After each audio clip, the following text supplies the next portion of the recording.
ಜಗಳೂರು ತಾಲೂಕಿನ ಬಹುತೇಕ ಭಾಗಗಳಲ್ಲಿ ನಿನ್ನೆ ತಡರಾತ್ರಿ ಬಿರುಗಾಳಿ ಸಹಿತ ಭಾರಿ ಮಳೆ ಆರ್ಭಟಿಸಿದೆ. ಮಳೆಯ ಅಬ್ಬರಕ್ಕೆ ತಾಲೂಕಿನ ಕಸಬಾ ಹೋಬಳಿಗೆ ಒಳಪಡುವ ಬಿದರೆಕೆರೆ, ಕಟ್ಟಿಗೆಹಳ್ಳಿ ಸೇರಿದಂತೆ ಸುತ್ತಮುತ್ತಲಿನ 10 ಹಳ್ಳಿಗಳಲ್ಲಿ ವ್ಯಾಪಕ ಹಾನಿ ಸಂಭವಿಸಿದೆ. ರೈತರು ವಾಣಿಜ್ಯ ಬೆಳೆಗಳಾಗಿ ನಂಬಿಕೊಂಡಿದ್ದ ಅಡಿಕೆ ಮತ್ತು ಪಪಾಯಿ ಗಿಡಗಳು ತೀವ್ರ ಗಾಳಿಯ ರಭಸಕ್ಕೆ ಸಿಲುಕಿ ನೆಲಸಮವಾಗಿವೆ. ಕಟ್ಟಿಗೆಹಳ್ಳಿ ಗ್ರಾಮದಲ್ಲಿ ಬಿರುಗಾಳಿಯ ರೌದ್ರಾವತಾರಕ್ಕೆ ಅಡಿಕೆ ಮತ್ತು ಪಪಾಯಿ ತೋಟಗಳು ಅಕ್ಷರಶಃ ಧ್ವಂಸಗೊಂಡಿವೆ.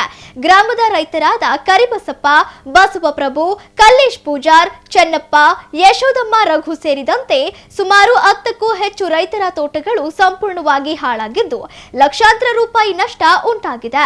ವರ್ಷ ಪೂರ್ತಿ ಕಷ್ಟಪಟ್ಟು ಸಾಕಿ ಬೆಳೆಸಿದ್ದ ಗಿಡಗಳು ಕಣ್ಣೆದುರೇ ಮುರಿದು ಬಿದ್ದಿರುವುದನ್ನು ಕಂಡು ಅನ್ನದಾತರು ಕಂಗಾಲಾಗಿದ್ದಾರೆ. ಬ್ಯಾಂಕುಗಳಲ್ಲಿ ಹಾಗೂ ಕೈಗಡ ಸಾಲಗಳನ್ನು ಮಾಡಿ ಇರೋಬ್ಬರು ಬಂಡವಾಳವನ್ನೆಲ್ಲ ಹಾಕಿ ಈ ತೋಟಗಳನ್ನು ಮಾಡಿದ್ದೆವು. ಇನ್ನೇನು ಆದಾಯ ಬರಬೇಕು ಎನ್ನುವಷ್ಟರಲ್ಲಿ ಪ್ರಕೃತಿ ವಿಕೋಪಕ್ಕೆ ಸಿಲುಕಿ ಎಲ್ಲವೂ ನಾಶವಾಗಿದೆ. ಸರ್ಕಾರ ಮತ್ತು ಸಂಬಂಧಪಟ್ಟ ಕಂದಾಯ ಹಾಗೂ ತೋಟಗಾರಿಕಾ ಇಲಾಖೆಯ ಅಧಿಕಾರಿಗಳು ತಕ್ಷಣವೇ ನಮ್ಮ ಗ್ರಾಮಗಳಿಗೆ ಭೇಟಿ ನೀಡಿ ಜಂಟಿ ಸಮೀಕ್ಷೆ ನಡೆಸಬೇಕು. ನಮಗೆ ಸೂಕ್ತ ಪರಿಹಾರ ನೀಡದಿದ್ದರೆ ನಮ್ಮ ಬದುಕು ಸಂಪೂರ್ಣ ದುಸ್ತರವಾಗಲಿದ್ದು ಕುಟುಂಬಗಳು ಬೀದಿಗೆ ಬೀಳಲಿವೆ ಎಂದು ನೊಂದ ರೈತರು ಕಣ್ಣೀರಿಡುತ್ತಾ ಸರ್ಕಾರಕ್ಕೆ ತುರ್ತು ಮನವಿ ಮಾಡಿದರು.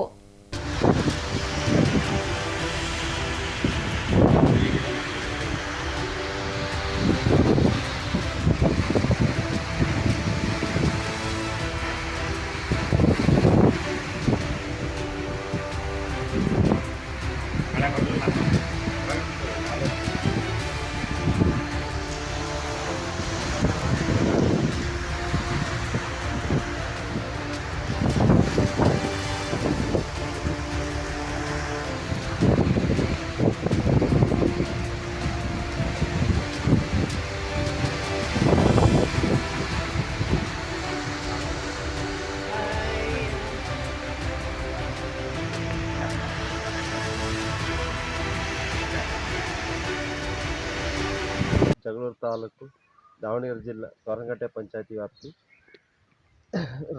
ನಿನ್ನೆ ಸಂಜೆ ಸುರಿದ ಮಳೆಗೆ ಸಾಕಷ್ಟು ಅಡಿಕೆ ಗಿಡಗಳು ಮುರಿದವೆ. ಒಂದು 10-15 ಮರಗಳು ಮುರಿದವೆ.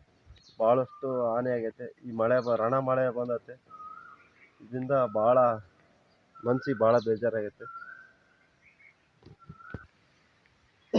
ಇನ್ಶೂರೆನ್ಸ್ ಕಂಪ್ನಿಯವರು ಇತ್ತ ಗಮನ ಹರಿಸಿ ನಮಗೆ ಆಗಿರ್ತಕ್ಕಂಥ ಈ ನಷ್ಟವನ್ನು ಸರಿದೂಗಿಸ್ಬೇಕಂತ ನಾವು ಕೇಳ್ಕೊಳ್ತಾ ಇದ್ದೀವಿ.